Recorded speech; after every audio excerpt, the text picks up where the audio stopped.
যার সন্তান গিয়েছে, মারা গিয়েছে, শহীদ হয়েছে, যার ভাই, যার পিতা, যার মাতা, যার বোন আহত হয়েছে, এই দেশের জন্য আমরা জানি সবচেয়ে বেশি কষ্টটা তার। এবং গণ অভ্যুত্থানে মানুষ সেই ৩ তারিখে চূড়ান্ত ঘোষণা দিয়েছিল। সেই ঘোষণাটা ছিল ফ্যাসিবাদী ব্যবস্থার বিলোপ এবং একটি নতুন বন্দোবস্ত তৈরি করা। এটা অনেকে ভুলে যায় যে আমরা কেবল শেখ হাসিনার পদত্যাগ ঘোষণা করি নাই, অনেকেই শেখ হাসিনার পদত্যাগ ঘোষণা করেছিল, আরও আগের থেকে ঘোষণা করে আসছিল। কিন্তু আমাদের ঘোষণাটা ছিল শেখ হাসিনার পতন এবং এই যে ফ্যাসিবাদী ব্যবস্থা, যেই ব্যবস্থার মধ্যে দিয়ে এই গুম, খুন, গণহত্যা এবং অর্থনৈতিক লুটপাট, দুর্নীতি হয়েছে, এই পুরো রাষ্ট্র কাঠামোটার পরিবর্তন, এমন একটা বন্দোবস্ত তৈরি করা যেখানে ফ্যাসিবাদ এবং স্বৈরতন্ত্র, স্বৈরাচার আর কখনোই ফিরে আসতে পারবে না। কিন্তু কারো কারো দাবি ছিল শুধু শেখ হাসিনার পদত্যাগ এবং সেই পদে নিজেদেরকে আসীন করা। আজকে তারা সেই ক্ষমতায় আসীন আছে। ফলে এক দফার আংশিক দাবি অর্জিত হয়েছে, পুরোটা দাবি অর্জিত হয়নি।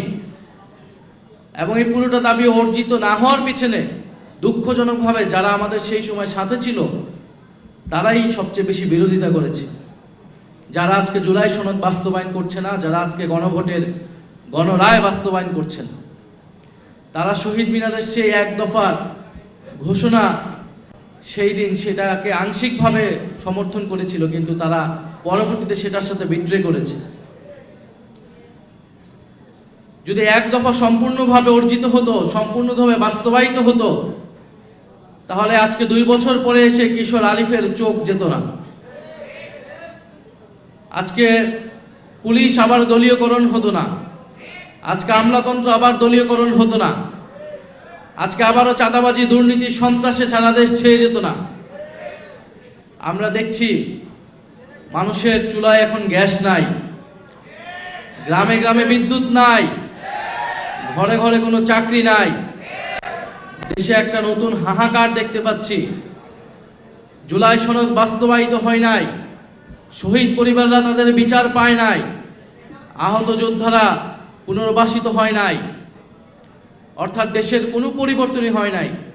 পরিবর্তন একটাই হয়েছে, যারা লন্ডনে ছিল তারা এখন প্রধানমন্ত্রীর পদে এসেছে, ক্ষমতায় আসীন হয়েছে এবং অন্তর্বর্তী সরকার সময় যতটুক কাজ যাতে না হয় সেটার জন্য তারা সেই সময় সর্বাত্মকভাবে কাজ করেছে। রাস্তাঘাটে আন্দোলন আপনারা দেখেছেন সেই সময়, এখন কোনো আন্দোলন কিন্তু নাই, সেই কথিত আন্দোলন নাই। আন্দোলন আছে এবং আন্দোলন আসছে, সেটা জনগণের আন্দোলন। সেই আন্দোলনকে ফেস করতে হবে এই সরকারে। আজকে দেখেন 2 বছর পরে আমাদের একজন ভাইয়ের চোখ চলে গেল। শেখ হাসিনার এই জুলাই গণ অভ্যুত্থানে প্রায় 500-এরও বেশি আমার ভাই বোনেরা চোখ হারিয়েছে। শেখ হাসিনার এই পথ ধরে তারেক রহমান একজন কিশোরের চোখ কেড়ে নিলেন। আমরা গুনতেছি যে তিনি কতটুক যেতে পারেন এবং কোথায় গিয়ে থামবেন, সেটা তাকেই ঠিক করতে হবে। আজকে 2 বছর পরে আমাদের সহযোদ্ধাদের নামে আইফোন চুরির মামলা দেওয়া হচ্ছে। এটা হচ্ছে গণ অভ্যুত্থানের অর্জন, এটাই হচ্ছে তারেক রহমানের জুলাই গণ অভ্যুত্থান। 2 বছর পরে যারা হামলাকারী তারা জামিনে পাচ্ছে এবং যারা ভিকটিম তাদের বিরুদ্ধে মামলা দেওয়া হচ্ছে। আমরা বলবো যে এই সরকার, বর্তমান প্রধানমন্ত্রী তারেক রহমান এক ভয়ঙ্কর খেলায় মেতেছেন।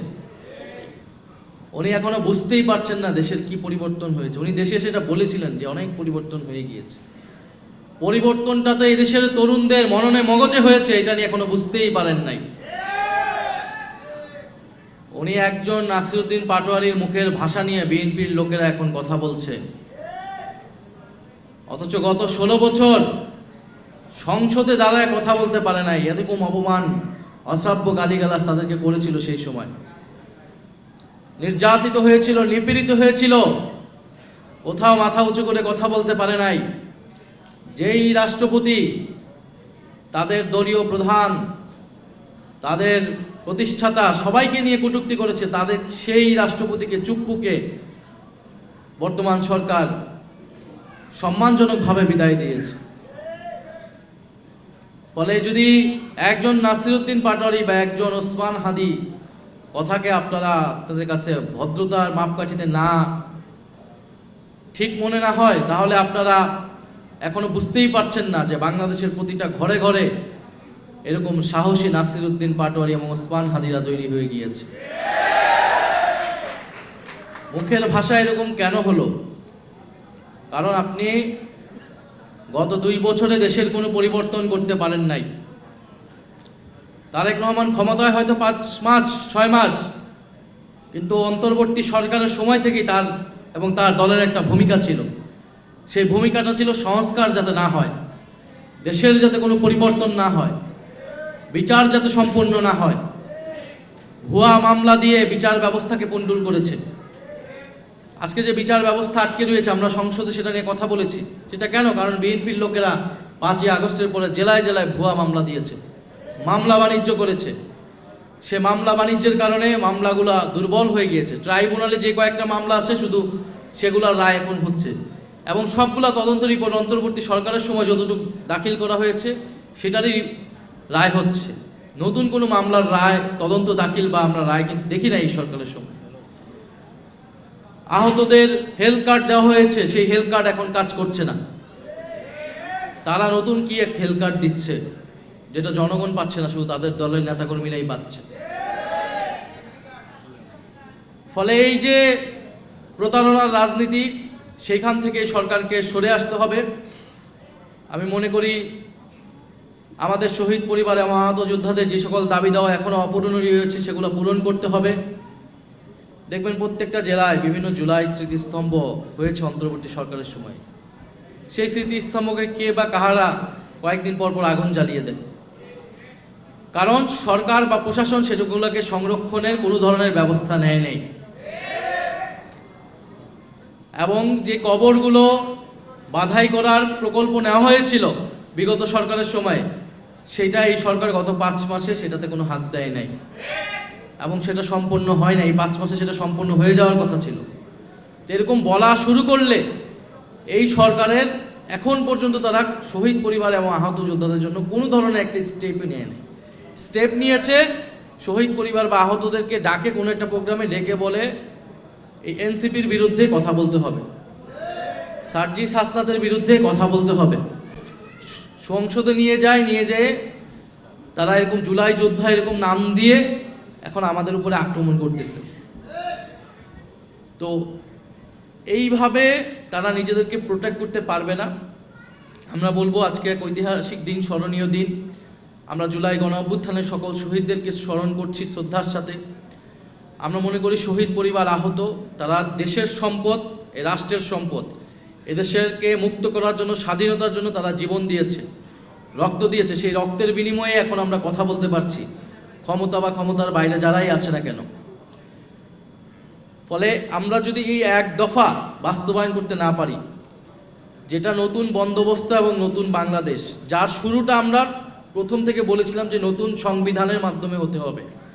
কারণ এই ফ্যাসিবাদী রাষ্ট্র কাঠামোর বীজটা বপিত আছে হলো সেই ৭২-এর সংবিধানে। আমরা দেখেছি এই বিএনপি সরকার ৭২-এর সংবিধানকে নানাভাবে প্রোটেক্ট করার চেষ্টা করে যাচ্ছে। এখন তারা আবার সংশোধন কমিটির নামেও সেই একটাই পায়তারা যে ৭২-এর সংবিধান থেকে রক্ষা করা। সংস্কারের জায়গায় এসেছিল একটা মধ্যপন্থার বা একটা কম্প্রোমাইজের জায়গায়, সেই সংস্কারও তারা বাদ দিয়ে দিয়েছে। তো আমি বলেছি যে যদি সংস্কারও তারা বাদ দিয়ে দেয়, তাহলে আমরা আবার নতুন সংবিধানের দাবিতে আবার আগাবো। গণপরিষদের মাধ্যমে নতুন সংবিধানই তৈরি করতে হবে, একটা গণতান্ত্রিক সংবিধান। কারণ পুরনো বন্দোবস্তের যদি আমলাতন্ত্র থেকে যায়, মিডিয়া ব্যবস্থা থেকে যায়, পুরনো বন্দোবস্তের যদি ব্যবসায়ীদের যেই টাকা পাচারকারী ব্যবসায়ীরা যদি থেকে যায়, দুর্নীতি যদি থেকে যায়, তাহলে দেশের কোনো পরিবর্তন সম্ভব না। এবং তাদের মহাসচিব তিনি নিজেই স্বীকার করেছেন যে 5 মাসে কোনো পরিবর্তন হয় নাই। ঘুষ খাচ্ছে, দুর্নীতি করছে এবং তাদের দলের লোকেরাই করছে, এটা তারা নিজেরাই এখন স্বীকার করছে। এবং তারেক রহমান ভালো, উনি সর্বাত্মক চেষ্টা করছে। এই ধরনের গল্প আমরা আগে শেখ হাসিনার সময়ও শুনেছি, শেখ হাসিনা ভালো, তাকে ভুল বোঝানো হচ্ছে আর বাকি সবাই খারাপ। উনি সৎ, উনি তাহাজ্জুদের নামাজ পড়েন, উনি 18 ঘন্টা করে পরিশ্রম করেন দেশের জন্য। একই ধরনের বক্তব্য, শুধু মুখ পাল্টিয়েছে এবং দেশের পরিস্থিতিও একই দিকেই যাচ্ছে। তো আমরা বলবো যে আমাদের উপরে হামলা মামলা করে আপনারা দেশের এই পরিস্থিতি বা আপনাদের নিজেদেরকে প্রোটেক্ট করতে পারবেন না। কারণ আমরা মনে করি বাংলাদেশের জনগণ 70% জনগণ রায় দিয়েছে এই গণভোটের পক্ষে, গণরায়ে হ্যাঁর পক্ষে। আপনারা আমরা সবাই, সকল শহীদ পরিবার কিন্তু এটার জন্য ক্যাম্পেইন করেছে, সকল আহত যোদ্ধারা কিন্তু এটা প্রচারণা করেছে। ফলে আমি মনে করি যে আমাদের সেই দায়িত্ব জনগণকে একটা বৈষম্যহীন দেশ, দুর্নীতিমুক্ত দেশ দিয়ে যাওয়া। এটাতেই শহীদদের আত্মা সবচেয়ে বেশি শান্তি পাবে, কারণ তারা দেশের পরিবর্তনের জন্য জীবন দিয়েছিল, কাউকে ক্ষমতায় আনে বসানোর জন্য জীবন দেয় নাই। সেই পরিবর্তনকে বুঝিয়ে দিতে হবে দেশের জনগণকে। সেই পরিবর্তনের জন্যই আমরা কাজ করে যাচ্ছি। আমরা মনে করি যে সরকার যদি অচিরেই বিচার, জুলাই গণহত্যার বিচার, ওসমান হাদি হত্যার বিচার এবং বিগত গুম খুনের বিচার, সেই বিচার যদি সম্পূর্ণ করতে না পারে অনতিবিলম্বে, এবং তাদের রোডম্যাপ ঘোষণা করতে হবে যে কিভাবে তারা বিচার করবে, কতদিনে করবে, এবং যে সংস্কার, সেই সংস্কার তাদেরকে বাস্তবায়ন করতে হবে।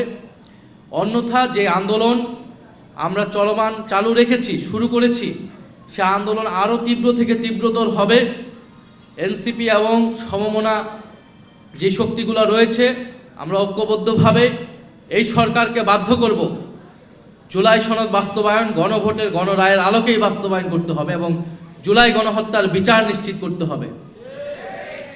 আর যদি শেখ হাসিনা ডিসেম্বরে আসে, সেই ডিসেম্বরে আসার জন্য যে ব্যবস্থা তারেক রহমান করে দেয়, তাহলে সেটার জন্য আপনারা প্রস্তুত আছেন তো? ইনশাল্লাহ আমরা সবাই সেটার জন্য প্রস্তুত আছি।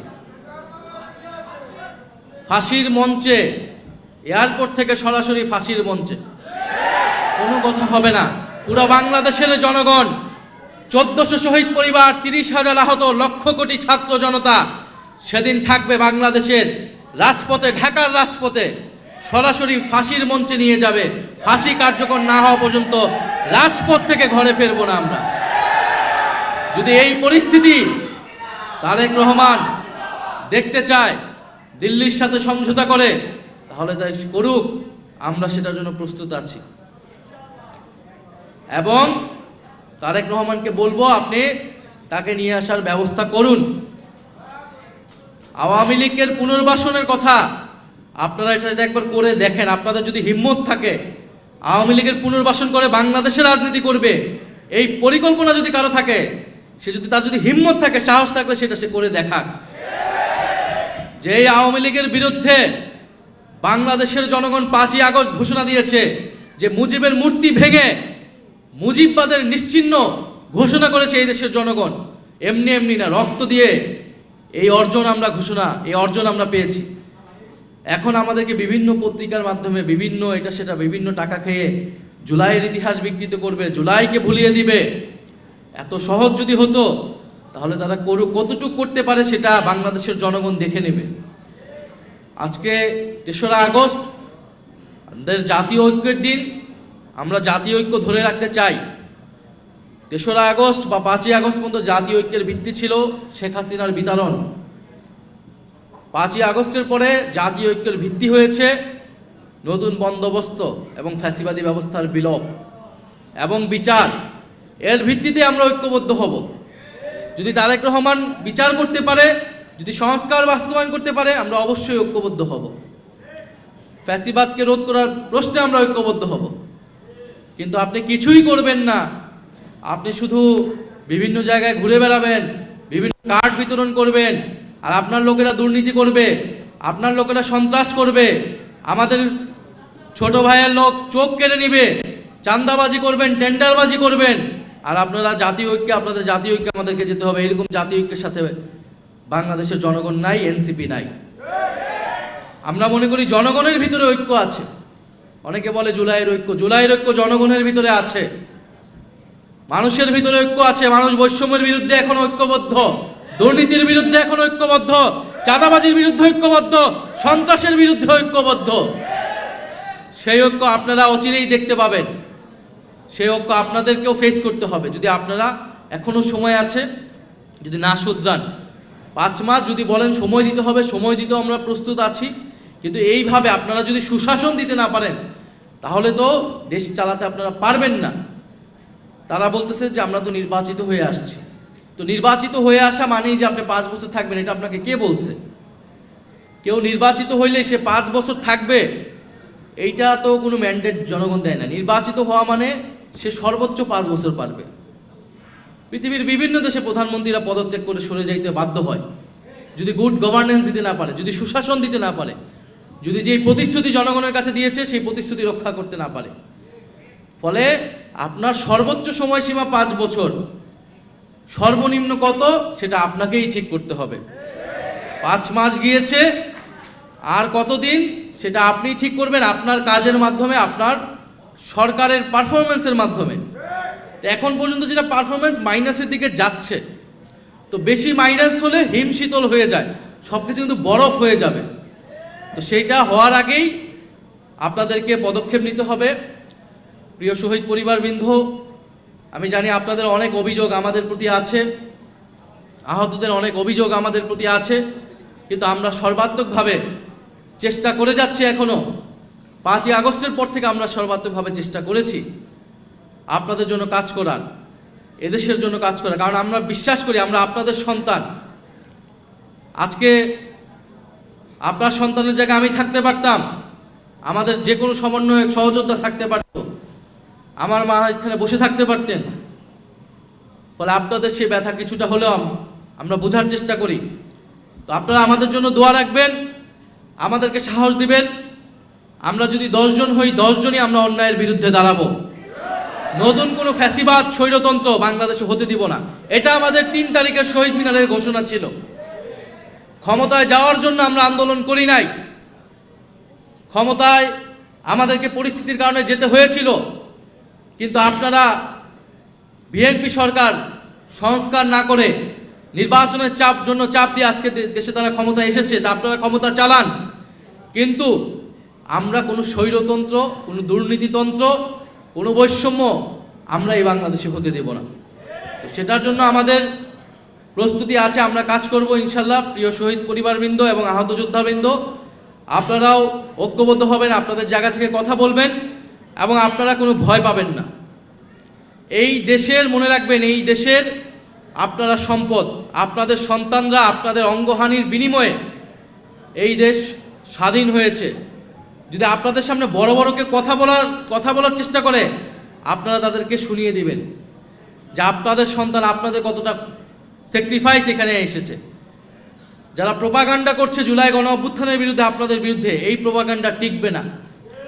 আমরা জানি এগুলো কারা করছে, আমরা শুধু ধৈর্য ধরে আছি। কারণ আমরা সেই ফ্যাসিস্টদের মতো না, আমরা আইনের শাসনে বিশ্বাস করি। আমরা এই জন্য আইন হাতে তুলে নেই না। কিন্তু আমাদের প্রতিরোধ সেটা 5ই আগস্ট পর্যন্ত আমরা দেখিয়েছি, প্রয়োজনে আবারও দেখাবো। বলে সারা বাংলাদেশের জুলাই গণ অভ্যুত্থান সম্পর্কিত শহীদ পরিবার, আহত যোদ্ধা এবং বৈষম্য বিরোধী জুলাইয়ের কারণে যদি তাদের গায়ে কোনো হাত দেওয়া হয়, তাদেরকে কোনো ধরনের কটূক্তি করা হয়, এর পরিণতি ভালো হবে না। শুধু এতটুকুই বলে দিলাম। যারা এটা করছে, সে যেই দলেরই হোক না কেন, যেই মিডিয়া হোক না কেন, আমরা সেটা নজরে রাখছি। ইনশাল্লাহ সময়ই সব কিছুর জবাব দিবে। ইনকিলাব জিন্দাবাদ।